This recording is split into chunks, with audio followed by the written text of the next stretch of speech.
Welcome in on a Tuesday, everybody. I'm Reed Cowan. Our video monitor is bringing us a lot of breaking news today. For instance, Kamala Harris has a running mate from the state of Minnesota. Plus, Tropical Storm Debby stirs up southern cities. This is CBS News 24/7. Let's go.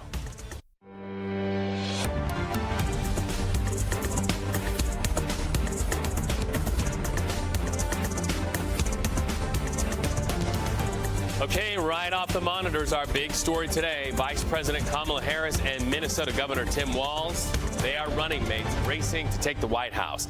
In just hours, the pair will rally voters in Philadelphia. So let's go live right now to Philadelphia and CBS News correspondent Nancy Cordes. Nancy, Walz has a lot of experience as a legislator, also as an executive. Is that dual skill set likely what pushed Harris to choose him?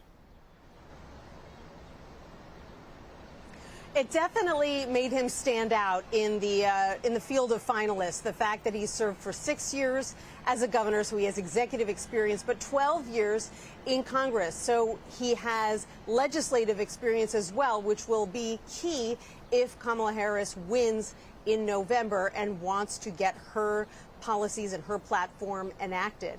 So yes, he stood out for that reason, but also I'm told by sources close to the selection process because he and Kamala just hit it off.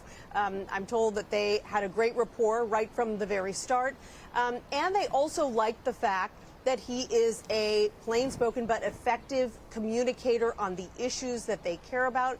They think that he can appeal in Midwestern battleground states like Wisconsin and Michigan, and they think that he can take the fight to Donald Trump and J.D. Vance. Speaking of the fight, he's credited for saying the word weird as it relates to the Trump and Vance ticket. How do you think he will bring energy, and what kind of energy do you think he'll bring to the debate stage when he squares off against J.D. Vance? Well, he's known as a happy warrior. I think that comes through in a lot of his appearances on television. There's this term you always hear, Minnesota nice. He kind of embodies that. Already today, we're hearing from Democrats across the spectrum, from Bernie Sanders and Alexandria Ocasio-Cortez, all the way to more moderate lawmakers like Joe Manchin, saying that he's the right pick to bring this party together. So they think that he's going to do a great job. He is likely to want to debate. And just a short time ago, J.D. Vance on stage here in Philadelphia kind of went on the offense. He argued that Walz is another San Francisco-style liberal like Kamala Harris. I think you'll hear a lot more of that. But he also said that he does want to debate Governor Walz after the Democratic National Convention. That's been an open question, but it now sounds like that's more likely to go forward. Nancy Cordes, CBS News Chief White House Correspondent, thank you so much. We look forward to your reports. We know that this will be a big-time dinner-time conversation. You know, moments after the announcement, Governor Walz posted on X, quote, "It is the honor of a lifetime to join Kamala Harris in this campaign." He says he's all in. Vice President Harris showing us the politics of what's possible. It reminds me, he goes on to say, a little bit of the first day of school. He's a former teacher, by the way. So what do we know about Governor Walz? Well, he's been on the job for 6 years, a seasoned politician and a servant in the Army National Guard. CBS correspondent Caroline Cummings streaming with us live from downtown Minneapolis. All right, Caroline, you've been covering him for years. How are broadly people reacting there in Minnesota to the news? Well, it really depends on who you ask. So Minnesota Democrats are absolutely thrilled. He has gotten buy-in from progressives and more moderate Democrats during his tenure as governor here in Minnesota. Like you said, 6 years. He won re-election 2 years ago by 6 percentage points here. And so they are overjoyed because they see this as a way to showcase what Minnesota Democrats have done under his tenure as governor. They took back total control of the state capitol just 2 years ago, and in that time, Democrats have passed significant progressive priorities. We're talking about codifying abortion rights, climate issues. We're talking about gun restrictions, universal background checks, and a red flag law. These are things that Democrats have wanted to pass for years, and with the power of Governor Walz in the governor's mansion and Democrats in total control of both chambers, they've been able to do that. Now, for Minnesota Republicans, you know, they characterize Governor Walz as extreme, and that his addition to this ticket just makes this ticket more extreme. They've been sharply critical of how he has handled certain issues in Minnesota, namely those protests that turned into riots in wake of George Floyd's killing, and also to his handling of COVID and reaction there. That's still an issue that's top of mind for Minnesota Republicans. So while Democrats are thrilled, Minnesota Republicans say he's just more of the same for the Democrats at the national level. What I thought was fascinating, when we look at what women are talking about in this election cycle, of course, a woman's right to choose, and abortion access and reproductive freedom, something that has really touched his life in a personal way. He and his wife became parents through IVF. Yeah, that's right. So he has been pretty candid about his experience of how he conceived both of his children with his wife, Gwen. They were both conceived through IVF, and this really kind of came to a head, of course, at the national level in wake of that Alabama Supreme Court ruling. And so he has shared that personal story with Minnesotans, now with national viewers, and also, too, to your point about, abortion being a key issue for Democrats and some independents at the national level. Minnesota moved swiftly to pass into law codifying abortion rights. We already have a Supreme Court decision here that protects that right, but Democrats, when they had total control, they wasted no time and said, we need to put this in statute. So the governor, I think that's just illustrative of how Governor Walz will try to leverage that record, the legislative record under his tenure as governor, when he is making the case to voters nationally about getting things done. I was struck by Kamala Harris in her statement to supporters in that text message about him. She said he's a, quote, battle-tested leader with a track record of helping Minnesota families. That is the way Governor Walz has tried to define himself here in Minnesota, and as he's made the foray into kind of the national political arena, if you will, as the chair of the Democratic Governors Association, and some of the cable news hits that he was making on behalf of the Harris campaign before he was ultimately chosen to be her running mate. And so it strikes me as a way that, he will try to distinguish himself from Senator J.D. Vance in any sort of debate or head-to-head matchup on what their records are and what they bring to their respective tickets. Well, Caroline, part of the power of CBS News 24/7 and all of our operations is the fact that we have reporters not only nationally but locally, reporters who've been in the room with him for years to see that and be able to convey that to our audience. We appreciate your report today. Thank you. So the Trump campaign responded by attacking Walz. They are trying to tie him to liberal policy. They say he's too liberal for the United States. Quote, from proposing his own carbon-free agenda to suggesting stricter emission standards for gas-powered cars and embracing policies to allow convicted felons to vote, Walz is obsessed with spreading California's dangerously liberal agenda far and wide. Went on to say, if Walz won't tell the voters the truth, we will. Just like Kamala Harris, Tim Walz is dangerously liberal, extremist, and the Harris-Walz California dream is every American's nightmare. Close quote from Trump's press secretary. Well, you can expect to hear much of the same in Pennsylvania today from the Trump campaign. Trump and Vance in Philly today, and so are Harris and Walz for their debut on the stage. Harris's event starts in just a few hours in North Philly, and just 5 miles away in South Philly, J.D. Vance with a rally of his own. In fact, we have an opportunity to listen to what candidate Vance had to say to voters about Kamala Harris and her record. Listen. I'm not going to be able to introduce everybody I've spoken to just this morning and early this afternoon, but you've got people who have lost loved ones just in the last few weeks to gun violence because we won't lock up violent criminals in this country anymore, thanks to the policies of Kamala Harris. You've got children who have been orphaned, who have been bouncing around foster homes because Kamala Harris's policies allow this terrible fentanyl into our country that orphan these poor kids. And you've got parents who have lost loved ones, who have lost children because we keep on allowing the Mexican drug cartels to turn our country into a drug trafficking zone. It is normal people who suffer when Kamala Harris refuses to do her job, and it is normal people who stand to benefit the most when we re-elect Donald J. Trump, President of the United States. And that's what we're going to do, right? That's exactly what we're going to do. All right, J.D. Vance in Philly just a moment ago. He will meet up with Harris's running mate, Tim Walz, on the debate stage for that vice presidential debate.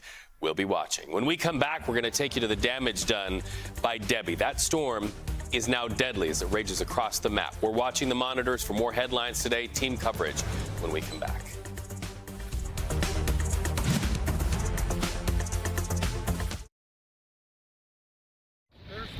CBS News 24/7 and our video monitor showing the effects of Tropical Storm Debby. Look at that. She's downright mean. The storm dumping historic amounts of rain. Blamed now for at least 5 deaths. Streets flooded. Power is out to thousands. We have team coverage starting with meteorologist Jessica Burns. Jessica, this one's terrible.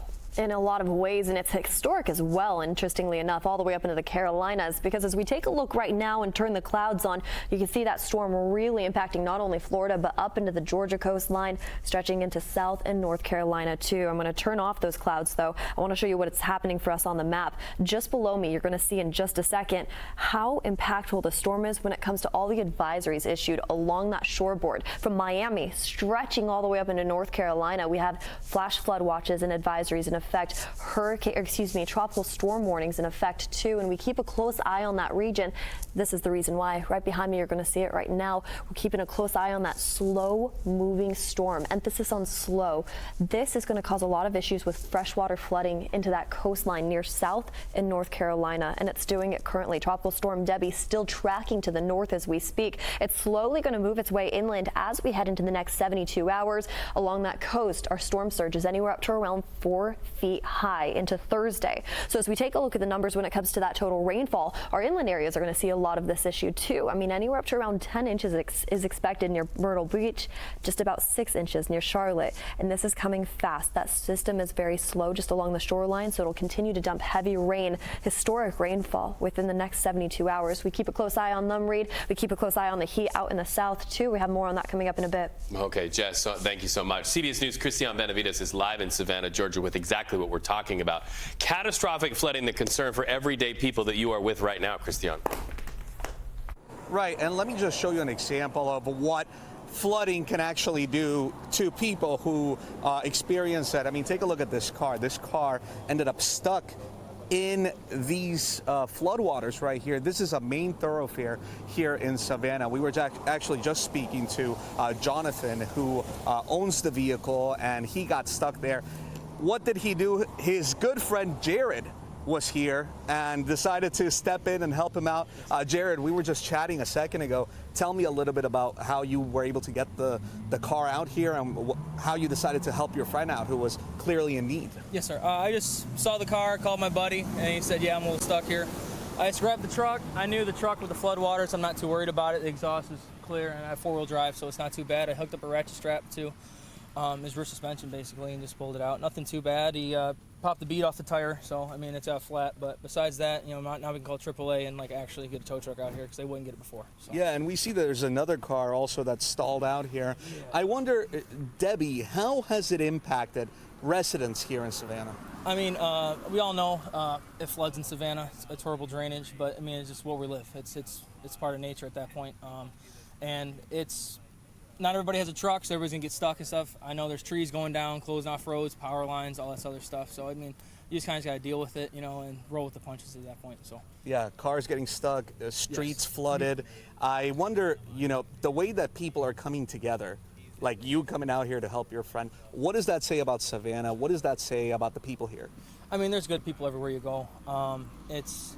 Just, we all have friends in your life you do anything for. John's one of them. I love him to death. I've been with him for a few years now. So just being there on time of need. You know, he tried to give me $20 in the car. I ain't taking it. I see it under his phone. So, yeah, just being there for a friend, you know, and a time of need. So, nothing too big. Thank you so much, Jared. I really appreciate it. Have a blessed one, sir. So again, you know, the really just the humanity of what happens when a storm hits towns, cities. I've seen this over the years. We cover what happens as far as the disaster, but there is so much of people coming together, and we just witnessed it here live, so on CBS 24/7. So we'll continue to be here. I will say that the flooding, it was expected to be historic, catastrophic. That has not panned out. And that's great news for Savannah. There are spots like this that have flooded. But what essentially happened is this system that was supposed to stay over Savannah, as it turns out, just sort of moved off where we were at and is now impacting South Carolina. So that's what's happening with the system. We're still clearly getting some rain, and we're expecting to get this rain throughout the day. But again, this is what we're seeing here. Some flooded streets, but we saw him with his car trying to get it out, his friend coming out to help, and we just thought that was a good story to share with you. A good story, a great story, and a much-needed story in these divided times. Christian, we know we are an international and a national broadcast, but all stories are local, and we thank you for bringing those to us today, right there at the street level in your communities. Let's continue our team coverage right now with Manuel Bojorquez. He's live in Charleston, South Carolina. Manuel, it looks like you are standing in water that is a good 2 inches deep in some places there. Tell us what the neighbors are doing for each other there. That's right. We've seen them kind of walking around, scoping it out, trying to stay home if possible, if they don't have to evacuate. But you can see the result behind me of the rainfall we've gotten here over, say, the last 24 hours or so. The flooding of this residential road. There are other roads in this downtown area that are looking about the same. Truth be told, the water has started to subside in the last hour or so as the rain has let up and the drainage system appears to be working and high tide is over.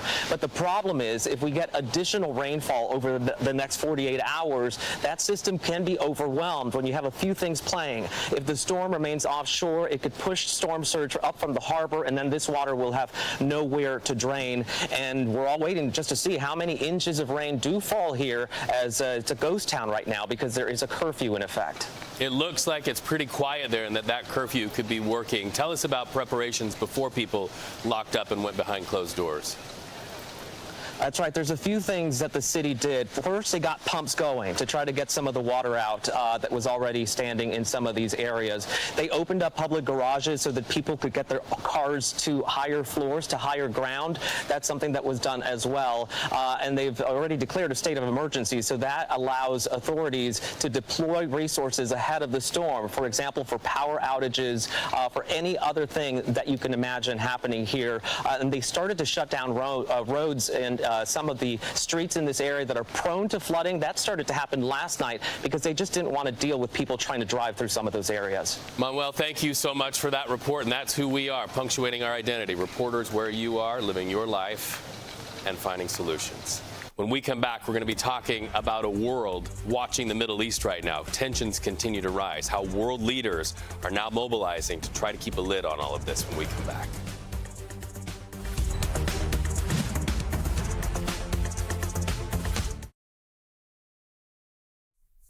All right, welcome back, everybody. All eyes on a place called Al-Assad Air Base in Iraq right now. Why? Rockets hit that base, injuring several U.S. military personnel. The U.S. Defense Department blames Iran-backed militia organizations, but so far no group has claimed responsibility on this one.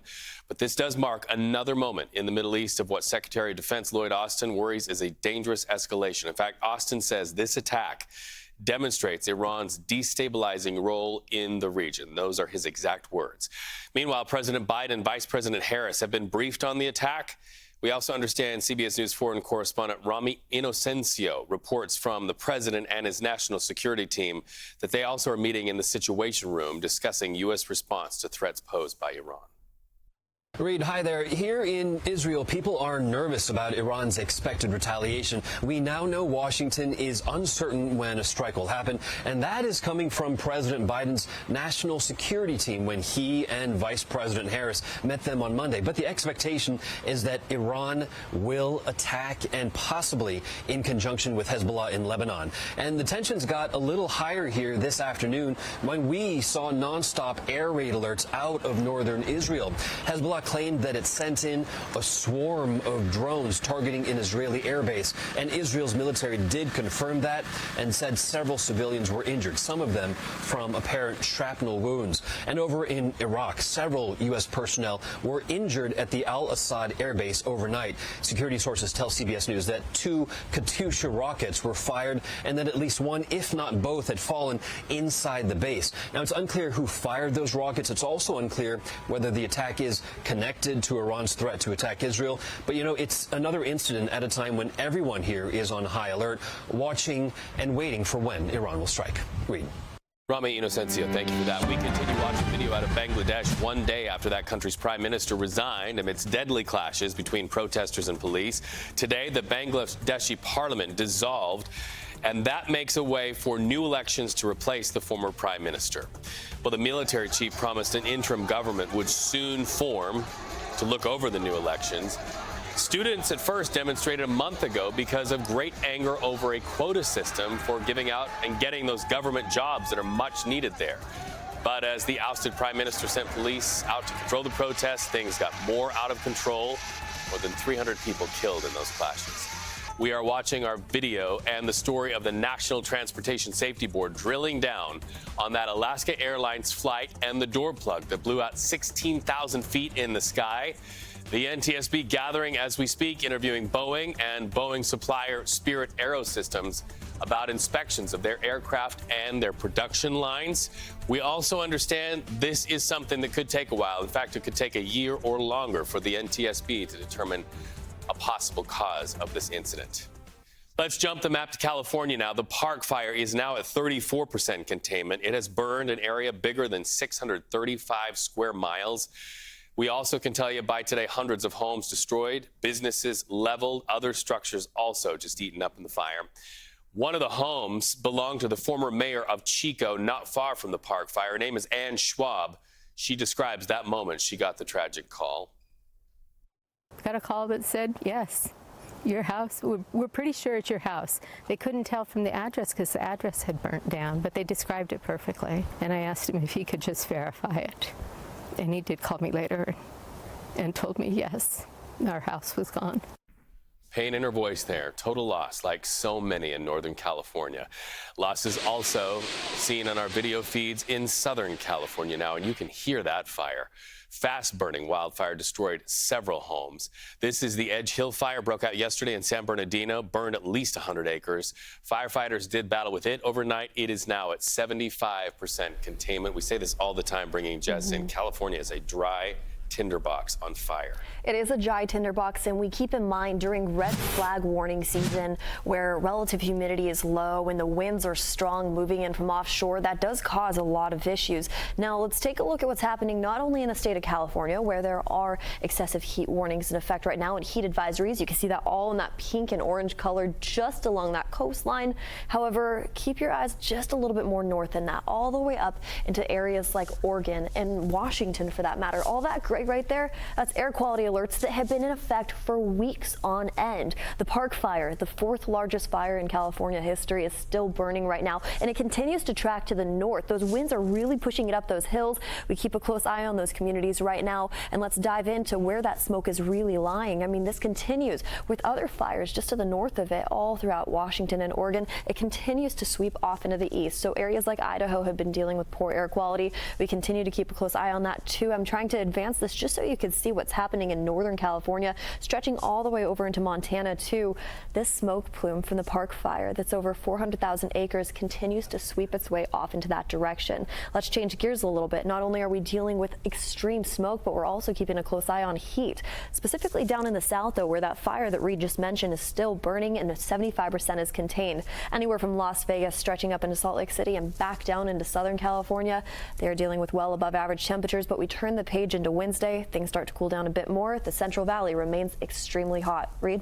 Those firefighters will love that news. A cool down always helps in the firefight. Thank you, Jess. Hey, you're watching CBS News 24/7, streaming live as candidate Kamala Harris begins a battleground blitz to win the White House. More on her chosen running mate and response from the Trump-Vance campaign. They are sharing a state there in Philadelphia. When we come back, we'll have more of that.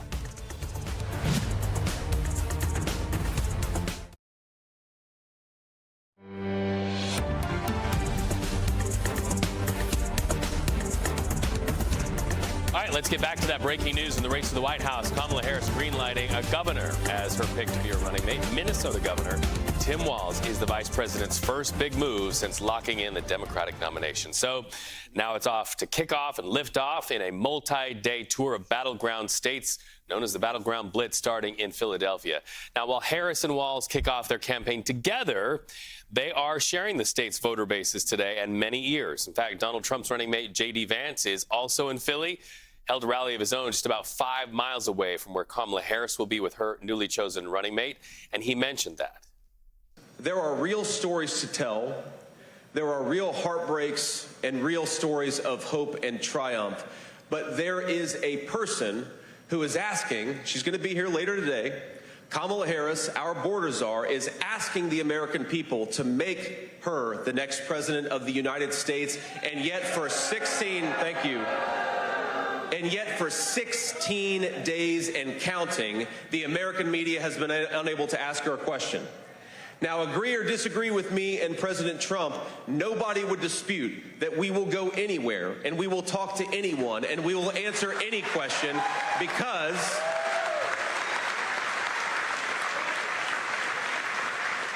we will answer any question because we think we owe it to the American people to try to persuade them instead of running from them, and that's what Kamala Harris has done. She is running a basement campaign where she refuses to go before the free press and actually answer their questions. Well, what kind of an election can you have if your own presidential candidate won't actually answer tough questions?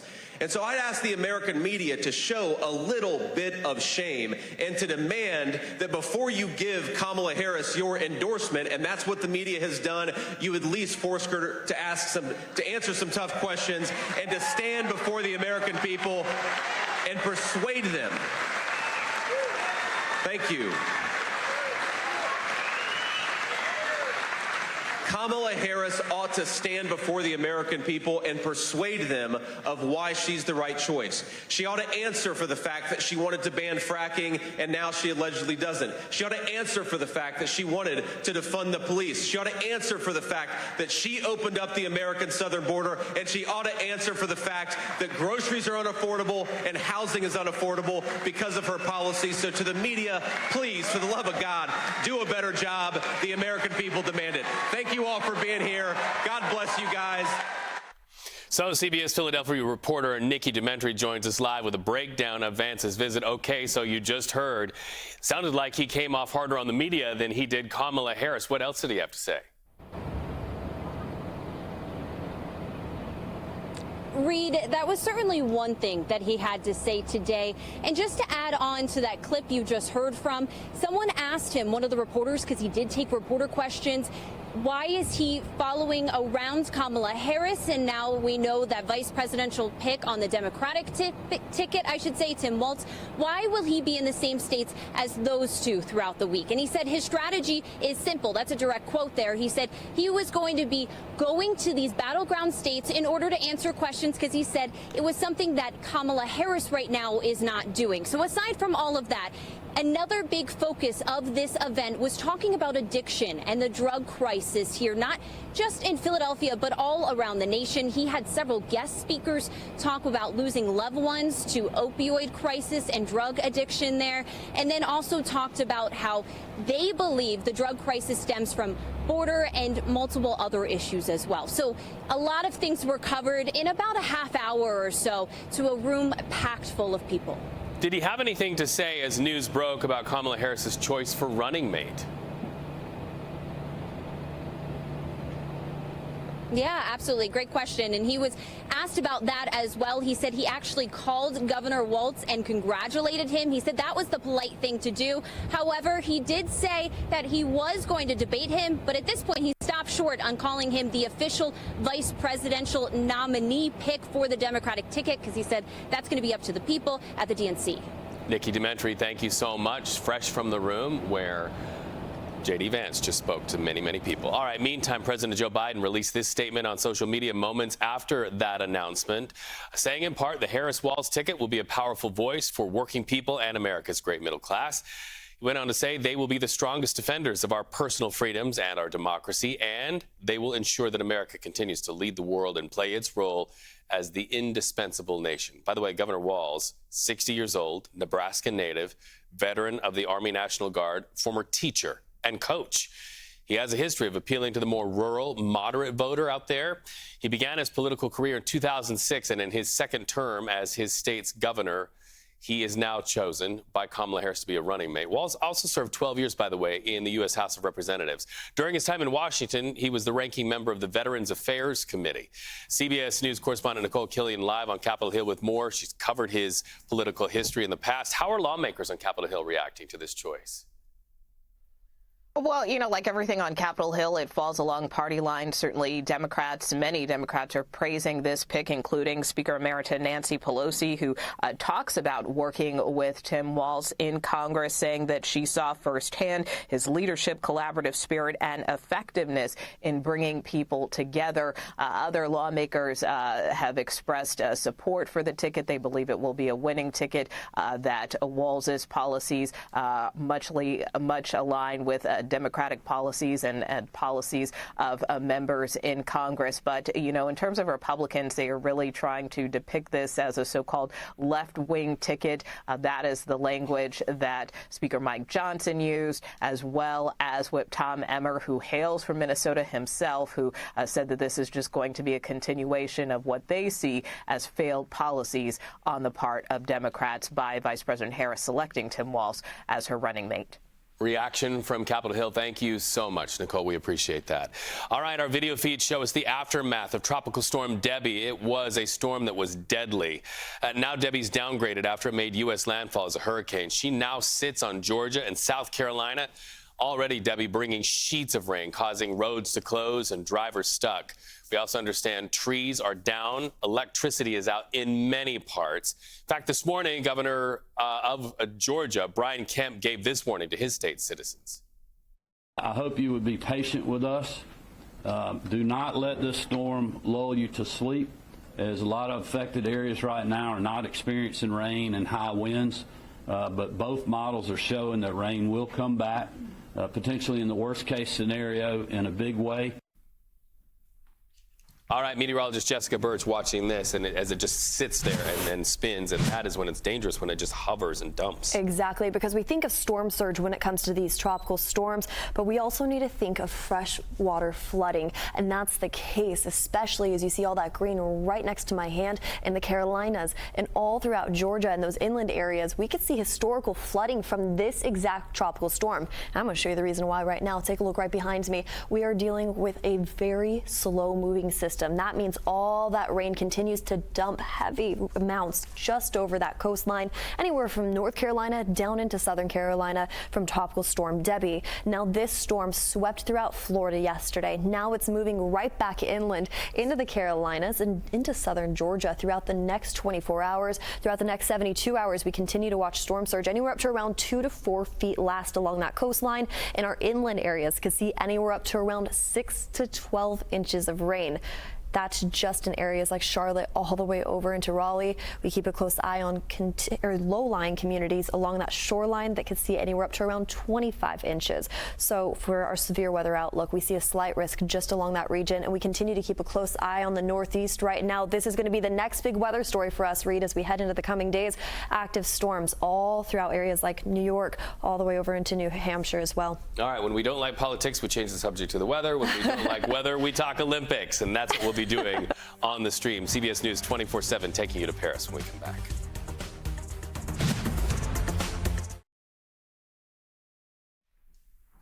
All right, let's look through our video monitors to the Olympic Summer Games website, showing us the Paris Olympics medal count, ranked by gold medals. China technically in the lead, 22-21, even though the United States has 24 more medals overall. That's because China has won 5 gold medals in diving and 5 golds in shooting. But they haven't given out the gold medal in men's basketball yet, and we sent LeBron James and Steph Curry to go after that. The U.S. men take on Brazil in the quarterfinals of the Paris Olympics. That happens in just a few hours. And for more on that, CBS Saturday morning co-host and CBS News and sports correspondent Dana Jacobson once again live for us in Paris. Dana, the semifinals will be met soon. Who do you think will be the biggest threat to Team USA? Well, Brazil's going to be tough in the first one. Let me tell you this, Reed. I heard this earlier today. 13 MVPs in these final 8 teams in the quarterfinals, thanks to the NBA. An amazing matchup no matter which game. But, you know, Brazil going up against this U.S. team has some size. So you're going to finally see more of the bigs in the U.S. lineup like a Joel Embiid. But Brazil can also shoot the three well, and that's something that the U.S. has not been defending well. Watch for that. I'm told turnovers have been a little bit of a problem, and offensive rebounding. Brazil, the best offensive rebounding team out there. Team USA will have to be aware, but it's so hard to count them out. They're looking for their 5th straight gold. They are so stacked. And they have players who haven't won gold yet. There's a guy named Steph Curry who wants an Olympic gold medal. I think Team USA, my account, will at least be in that final game. Yeah, and they have a new baby at home. He's got a lot to play for. Dana, talk to us about women's track and field. We're so proud of Team USA and the women that have been over there, have done so great this season. Yeah, Gabby Thomas is the one that a lot of people have their eyes on, because Gabby Thomas in the 200-meter looking to get gold. She was bronze position last time around in Tokyo, the fastest woman this year on the track in that event. But a little bit of a challenge that she'll have from St. Lucia's first ever medal winner, which I absolutely love, that they were able to pick up their medal. And Julian Alfred, if you saw the 100-meter against Sha'Carri Richardson, the speed that she has and that burst of speed in these shorter races, that is all the difference. You can't have a bad start. You can't have a moment. It is all start to finish has to be perfect. So that's one of the women that certainly we all have our eyes on. And I said this earlier, the woman went to Harvard. She has a master's already. Her mom wants her to get a PhD.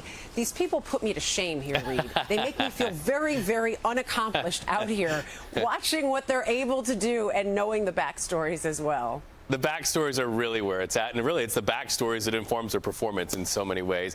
Also, never a bad start and always a powerhouse. Dana Jacobson, it's a joy to talk to you every day with the Eiffel Tower behind you. You've got some major street cred. We appreciate you. All right, so now we're going to change it back from sports to weather. Tropical Storm Debby downgraded to hurricane status. Debby brought historic rainfall and catastrophic flooding. In fact, as you see these waterlogged cars and people kayaking to help each other out, there are some tragic news to report. 5 are dead now because of this storm. In fact, look at this video to our monitors. This is the city of Sarasota, and those kayaks are out because cars can't get anywhere. In fact, they're maneuvering around in nearly a foot of rain in some places as crews work to save lives and get the lights back on. We'll be watching that one closely. Well, the summer severe weather causing all of us to consider climate change, and that conversation. CBS News correspondent Stephen Stock reports on one way to protect people and property. They're talking about building bigger and wider beaches. Every 4 years or so on North Carolina's coast, Wrightsville Beach business owners like Jeff DeGroat have to put up with a construction project on the beach. This is a necessary program that has to be done in coastal communities for survival as well as safety. The median price on these properties, $1.8 million, an investment protected by this. The U.S. Army Corps of Engineers pumps 100 dump trucks worth of sand an hour through a 3-mile-long pipe, working around the clock 2.5 months at a project cost of about $15 million. The main disadvantage is cost, but the advantages outweigh the disadvantages. Travel just a few miles inland to Wilmington, where there's an affordable housing crisis, a shortage of some 28,000 rentals and homes. That's a lot of money to pump sand on the beach. Retired Air Force Specialist Willie Holmes has struggled to repair his home and shares a different perspective. It's just totally amazing that people would think that would be the best way to spend money when you got so much poverty around. Long Beach on Long Island, New York is an example of what can happen when there's no beach renourishment. After Superstorm Sandy destroyed more than 1,000 homes here, the Corps renourished and built up the beach. What we found is that where you had a stable, well-maintained beach, berm, and dune system, the damages were extremely less than where you did not. To do that, total cost to taxpayers after Sandy, $111 million.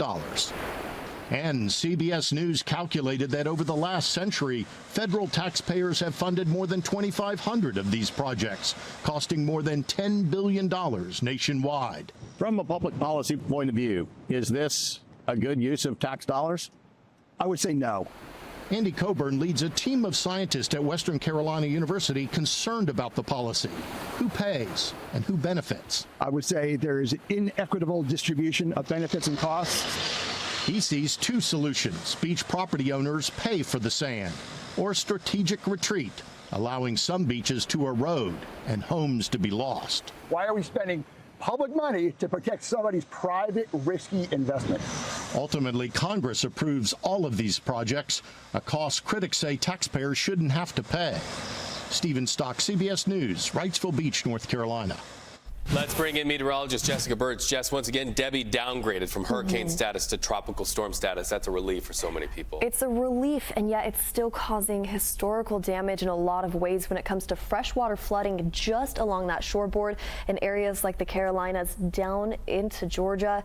Now it's past Florida, but they had their own fair share of heavy rain too just in that community. Now, as we continue to take a quick look at what's happening, the National Weather Service has issued many advisories just along that eastern shoreboard, flash flood watches and advisories, a tropical storm warning that's still in effect right now. Taking a look at behind me, I want to give you a current look at what this storm is really doing for the whole state of South Carolina as it slowly creeps its way up now into North Carolina, Georgia. We had heavy rainfall throughout the past 48 hours. And as we take a look at Futurecast, tracking the storm out, it's a slow-moving system, and that causes a lot of issues when it comes to flooding. It continues to dump heavy amounts of rain in our inland areas, and it still causes issues along our shoreline with storm surge anywhere up to around 2 to 4 feet. So even though this is still a tropical storm, it's causing heavy downpour stretching along multiple state lines from Georgia along that coast. Still, Savannah is going to get another inch or so, and over 10 inches is expected just along the coastline close to Myrtle Beach. Now in the low-lying areas just along South Carolina and North Carolina,